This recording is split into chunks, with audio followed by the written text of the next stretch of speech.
What's up, Las Vegas? I'm your host, Mickey Rourke, bringing you Season 3 of the show. Here in Episode 1, we have Mike Yates from ECTS talking to us about his Vietnam Veterans Association he is a part of.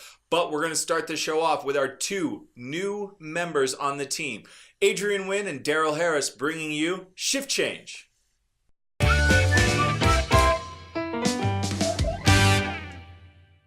Welcome to Shift Change. He's Daryl representing night shift. And this is Adrian representing the day shift. Today we're bringing you some of the best reps of our different departments. We're going to battle it out for bragging rights. That's right. Who's got the better shift? Today I have ECTS versus... The TSC ICS help desk. All right. The team that wins comes back as reigning champions against a new opposing department. Yeah, today we're playing Familiar Feud. Wait, Familiar Feud? Why? Because we ain't family, but we are familiar. What was that? I don't know. All right, let the games begin. I'm ready. All right, let's do this. Okay. So, name an occupation a bad driver should avoid. Bus driver. All right. And besides engines, name something under the hoods of cars. Radiator. Name an occupation a bad driver should avoid. We'll come back. Besides engines, name something under the hoods of cars. Battery. Battery, I like that one. All right, so name something that's filtered. Water. Okay. Name something people put their name on. Oh, you slipped that one in. Good job. All right. Joy. Yes. You ready to play Familiar Feud? Sure. Good. Time for the lightning round. All right. Question number 1. Name an occupation a bad driver should avoid. Bus driver. Awesome. Besides engines, name something else you would find under the hood of a car. Battery. Good. Name something that has wooden legs. Table. Name something that's filtered. Filtered. Coffee. Coffee is filtered. Name something people put their name on. Plaque. Good.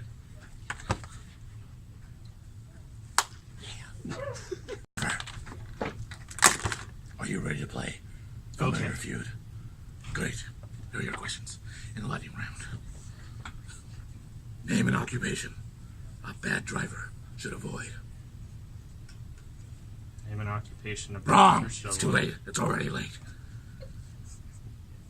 Besides engines, name something you might find under the hood of the Batmobile. Windshield wipers.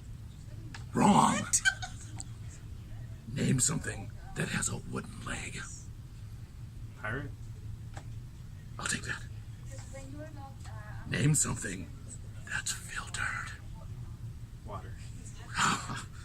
Already taken, though. Something sake. else. Sake. Ooh, filter sake. Fine. All right, Daryl. What's up, Adrian? Got the results. Ah, Go Familiar ahead and Feud, announce. right? ECTS. Now, I'm pretty sure the help desk has this, except that... Oh, we do not. Yay, ECTS, you won, and you'll be back to play. Zombie type apocalypse. Congratulations. Thanks for joining us.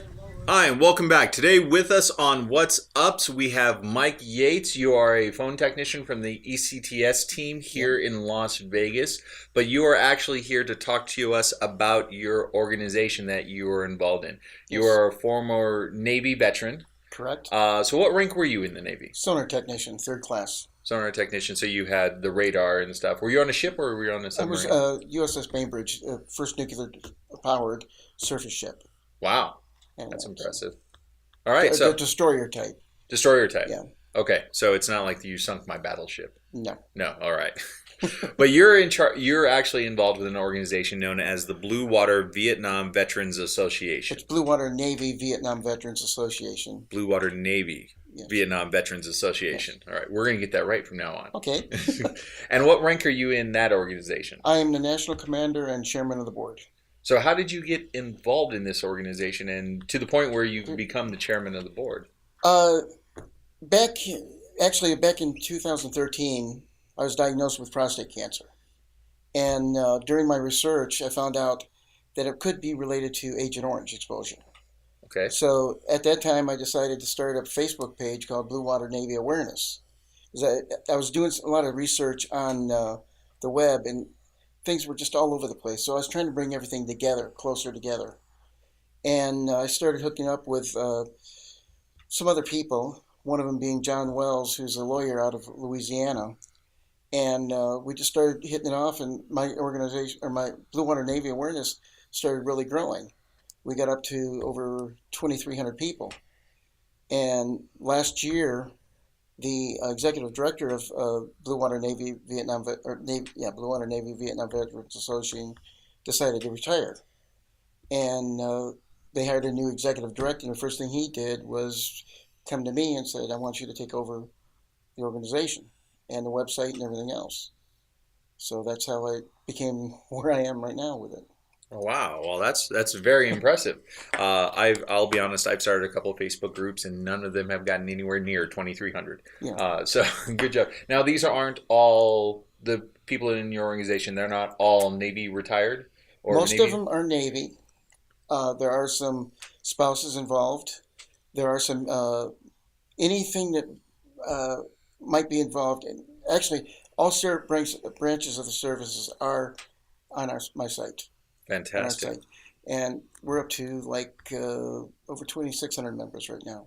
So what is, now you said you started this because of Agent Orange, but what is the primary focus of the Blue Water Navy Vietnam Veterans Association? See, I feel happy because you kind of stumbled a little bit as well in the name. I don't feel as bad. We also go by Blue Water Navy Association to make it easier. But because one of the things right now we're focusing on trying to get two bills passed in Congress. One's called H.R. 299, and the other one's S-422. They're both the Blue Water Navy Vietnam Veterans Agent Orange Act is what it is. We have 323 House members that's in favor of the bill. They're co-sponsors, and 45 senators that are in favor of the bill. That's a good percentage there, right there. On The both last sides. I heard, we were in the House. That was the most co-sponsors of any bill in the House for this session. Wow. Okay. Well, I definitely want those watching to kind of fully understand what Agent Orange is and the kind of effects that it has. So we have put together, with the help of our media team and Anthony Nicholson doing the fantastic voiceover work, we do have a short video on Agent Orange that I'd like to show right now. So we're going to take a quick break and show that video. Many of us have heard the name Agent Orange, but what exactly is it? Agent Orange is one of the rainbow herbicides used by the US military during the Vietnam War. The rainbow consisted of agents green, pink, purple, blue, white, and orange. It was used as a herbicide to break down the agricultural food chain to deprive food supplies, and as a defoliant to remove vegetation being used as a cover for the combatants. From 1962 to 1971, Operation Ranch Hand sprayed approximately 20 million gallons of the herbicides over 5 million acres of forest over South Vietnam, with some areas of Laos and Cambodia included. Spraying was done in the air by both plane and helicopter, as well as on the ground by vehicles and riverboats. The most commonly used herbicide was Agent Orange, which was a half and half mixture of 2,4-D and 2,4,5-T. 2,4-D, or dichlorophenoxyacetic acid, was used to kill broadleaf weeds without affecting grasses. It is still widely used today in many commercial lawn herbicides. While the World Health Organization classifies 2,4-D as a possible carcinogen for humans, the US Environmental Protection Agency does not. 2,4,5-T, or trichlorophenoxyacetic acid, is also used to kill broadleaf plants. However, its manufacturer also caused a creation of a byproduct dioxin called TCDD. In 1970, the US Department of Agriculture stopped all 2,4,5-T use on food crops except rice, and it was totally banned by the EPA in 1985. According to the EPA, the immediate short-term effect from TCDD in the air was a severe acne-like condition known as chloracne. Inhalation of TCDD has shown long-term effects such as lung cancer, soft tissue sarcomas, lymphomas, and stomach carcinomas.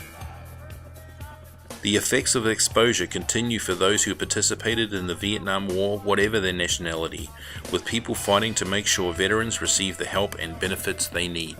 So that was a very informative video. I'll be honest, I didn't know nearly half the stuff that was covered in that video.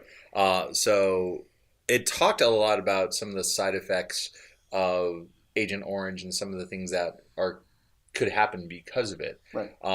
And you yourself shared with us that you were diagnosed with prostate cancer and that Agent Right. Orange could be a possible reason behind it, or... Correct. And not only that, I also got had heart blockage and also some lung problems right now that could be related to it. Skin cancer is another one that's related to Agent Orange exposure. Diabetes. And there's quite a few other ones that could be related that a lot of people don't realize. So it's definitely important that we get this legislative to go through so we have more. It's not only important just for that, but there's other toxic exposure sites that we're starting to work on, such as Guam, Thailand, and some other ones. And a lot of, 128 bases in the United States or something like that have high toxic levels of exposure. That's in the United States? In the United States. So it's not just foreign countries. It's actually in the United States as well, too. One of the biggest is in Texas. Wow. Well, you learned something new. So if someone wanted to get involved with your organization or help out in such a way, what's the best way to contact you guys and get involved? The best way is on Facebook, going to Blue Water Navy Association, or you can go to www.bwnvva.org. Okay, and obviously, as he was explaining both of those web addresses appeared probably behind us or somewhere, and we'll make sure that they're available in the comments as well for you to click on, so you can find out more information about both of those organizations. Before I let you go, Mike, we're going to kind of end on more of a positive, upbeat note. This was a great interview. Thank you for all the information. But I have 5 questions that I'm just going to ask you. There's going to be a new segment for us for the end of the interview. So, question number 1. What is a ridiculous fact that you know? Well, let's see. In 1902, there was a head-on collision in St. Louis, Missouri. And you're not going to give us just a head-on collision in 1902? That is a ridiculous fact. It's a very vague fact, too. The other thing is there was only 2 cars in the whole city. Oh, well, there you go. See, that's the ridiculous fact. Okay, 1902, there was a head-on collision with the only 2 cars in Missouri. Okay, that's a better example. All right. Question number 2. If you had a superpower, what would it be? That I have no idea. To get more people to sign these, to find the money to pay for these bills because that's the big thing we're having. That's a good superpower. All right. Question 3, if animals could talk, what animal do you think would be the rudest? They can't talk? No, they can't talk right now. Is there other effects of Agent Orange we should be aware of? I talk to mine and they talk to me all the time. I mean, it's... Okay, question 4. Do you have a useless talent? Not that I can think of. Not that you can think of. All right, and last question. If you could get rid of one inanimate object from existence, what would it be? No explanation. Probably some speed bumps. Speed bumps? You get rid of speed bumps. That is actually a good inanimate object to get rid of. Well, Mike, I want to thank you for joining us today. It was a great interview, lots of good information. Please, if you'd like to get involved, click on the links to get involved. Well, that's the end of our episode. We look forward to a lot more from Ship Change. I want to thank Mike Yates for joining us and thank you for watching, and see you next time on What's Ups.